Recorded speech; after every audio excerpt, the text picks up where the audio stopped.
India against corruption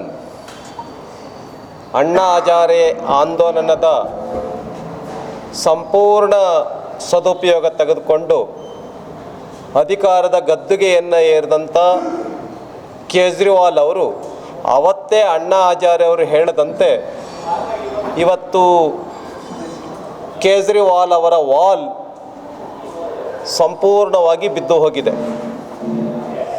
ಭಾರತೀಯ Janata party ದೆಹಲಿನಲ್ಲಿ 48 ಸೀಟುಗಳ ಭಾರೀ ಮೆಜಾರಿಟಿಯನ್ನು, ಭಾರೀ ಬಹುಮತವನ್ನು ನರೇಂದ್ರ ಮೋದಿಜಿ, ಅಮಿತ್ ಶಾ ಅವರವರು ಮತ್ತು ನಡ್ಡಾರವರ ನೇತೃತ್ವದಲ್ಲಿ ಭಾರತೀಯ ಜನತಾ ಪಾರ್ಟಿಗೆ ಬಹುಮತ ಸಿಕ್ಕಿದೆ.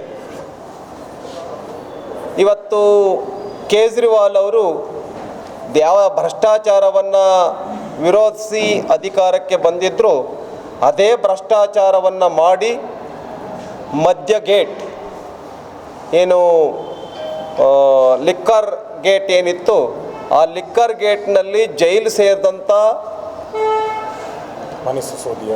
ಸಿಸೋಡಿಯಾ, ಕೇಜ್ರಿವಾಲ್, ಸತ್ಯೇಂದ್ರ ಜೈನ್ ಎಲ್ಲರೂ ಕೂಡ ಸೋತಿರ್ತಕ್ಕಂಥದ್ದು ಈ ಒಂದು ಚುನಾವಣೆಯಲ್ಲಿ ಸಾಬೀತಾಗಿದೆ. ಆದ್ದರಿಂದ ಭಾರತೀಯ ಜನತಾ ಪಾರ್ಟಿ ಏನು ನರೇಂದ್ರ ಮೋದಿಜಿ, ಅಮಿತ್ ಶಾ ರವರು, ನಡ್ಡಾರವರು ಇಡೀ ದೇಶದಾದ್ಯಂತ ಮತ್ತೊಂದು ಸಾರಿ ರುಜುವಾತು ಪಡಿಸಿದ್ದಾರೆ. ಭಾರತೀಯ ಜನತಾ ಪಾರ್ಟಿ MP ಚುನಾವಣೆ ನಂತರ ಕೆಳಮುಖವಾಗಿ ತಳಮಟ್ಟಕ್ಕೆ ಹೋಗ್ತಾ ಇಲ್ಲ, ಮೇಲ್ಮುಖವಾಗಿ ಭಾರತೀಯ ಜನತಾ ಪಾರ್ಟಿ ತನ್ನ ವಿಜಯದ ದಾಪುಗಾಲನ್ನು ಇಡ್ತಾ ಇರ್ತಕ್ಕಂಥದ್ದು ಈ ಒಂದು ದೆಹಲಿ ಚುನಾವಣೆ, ರಾಷ್ಟ್ರದ ರಾಜಧಾನಿ ದೆಹಲಿ ಚುನಾವಣೆ ಮತ್ತೊಂದು ಸಾರಿ ಸಾಕ್ಷೀಕರಿಸಿದೆ. ನಾನು ಮಲ್ಲಿಕಾರ್ಜುನ್ ಖರ್ಗೆ ಅವ್ರಿಗೂ ಕೂಡ ಒಂದು ಮಾತನ್ನು ಹೇಳೋದಕ್ಕೆ ಬಯಸ್ತೇನೆ. ಏನು ಗಂಗಾ ಸ್ನಾನವನ್ನು ಮಾಡಿದ ಕ್ಷಣಕ್ಕೆ, ಮಹಾಕುಂಭದಲ್ಲಿ ಹೋಗಿ ಸ್ನಾನ ಮಾಡಿದ ಕ್ಷಣಕ್ಕೆ ಬಡತನ ಹೋಗ್ಬಿಡುತ್ತಾ, ಸ್ವರ್ಗ ಸಿಕ್ಬಿಡುತ್ತಾ ಅಂತ ಕೇಳಿದರು. ಅದೇ ಥರ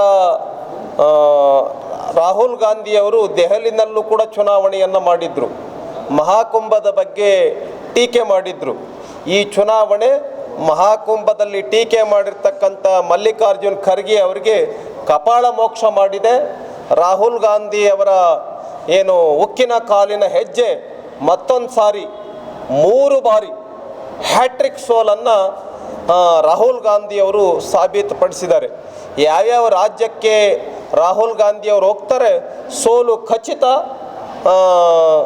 ಅನ್ನುವಂಥದ್ದು ಇದರಿಂದ ಸಾಬೀತಾಗಿದೆ. ಇದು 3ನೇ ಬಾರಿ 0 ಸಂಪಾದನೆಯನ್ನು ಮಾಡಿರ್ತಕ್ಕಂಥ ಚುನಾವಣೆ ದೆಹಲಿನಲ್ಲಿ 3ನೇ ಬಾರಿ ಮತ್ತೊಂದು ಸಾರಿ ಸಾಕ್ಷೀಕರಿಸಿದೆ. ಪ್ರಿಯಾಂಕಾ ಗಾಂಧಿಯವರ ಆಟವೂ ಕೂಡ ಅಲ್ಲಿ ನಡೀಲಿಲ್ಲ. ಇನ್ನೂ ಒಂದು ಮಾತನ್ನು ಹೇಳೋದಕ್ಕೆ ಬಯಸ್ತೇನೆ.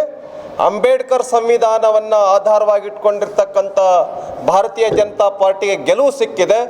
ರಾಹುಲ್ ಗಾಂಧಿಯವರ ಸಂವಿಧಾನ ಇಟ್ಕೊಂಡು ಏನು ಚುನಾವಣೆ ಪ್ರಚಾರ ಮಾಡಿದರು, ರಾಹುಲ್ ಗಾಂಧಿ ಸಂವಿಧಾನಕ್ಕೆ ಸೋಲು ಸಿಕ್ಕಿದೆ. ಅಂಬೇಡ್ಕರ್ ಅವರ ಸಂವಿಧಾನಕ್ಕೆ NDAಗೆ BJPಗೆ ಗೆಲುವು ಸಿಕ್ಕಿದೆ. ಈ ಎಲ್ಲ ಹಿನ್ನೆಲೆಯಲ್ಲಿ ರಾಹುಲ್ ಗಾಂಧಿಯವರು ಏನು ಎಲ್ಲಿ ಹೋಗ್ತಾರೆ ಅಲ್ಲಿ ಸೋಲು ಖಚಿತ, ಎಲ್ಲಿ ಹೋಗ್ತಾರೆ ಅವ್ರ ಎಲ್ಲಿ ಕಾಲಿಡ್ತಾರೆ ಅಲ್ಲಿ ಸೋಲು ಖಚಿತ ಅಂತಕ್ಕಂಥದ್ದು ದೆಹಲಿ ಚುನಾವಣೆ ಏನು ಸಾಬೀತುಪಡಿಸಿದೆ. ಬರ್ತಕ್ಕಂಥ ದಿನಗಳಲ್ಲಿ ಏನು ಬಿಹಾರದಲ್ಲಿ ಚುನಾವಣೆ ನಡೆಯೋದಿದೆ, ಬಿಹಾರದಲ್ಲೂ ಕೂಡ NDA 100ಕ್ಕೆ 100 ಗೆಲ್ಲುತ್ತೆ ಅಂತೇಳಿ ಈ ಸಂದರ್ಭದಲ್ಲಿ ನಾನು ಹೇಳೋದಕ್ಕೆ ಬಯಸ್ತೇನೆ.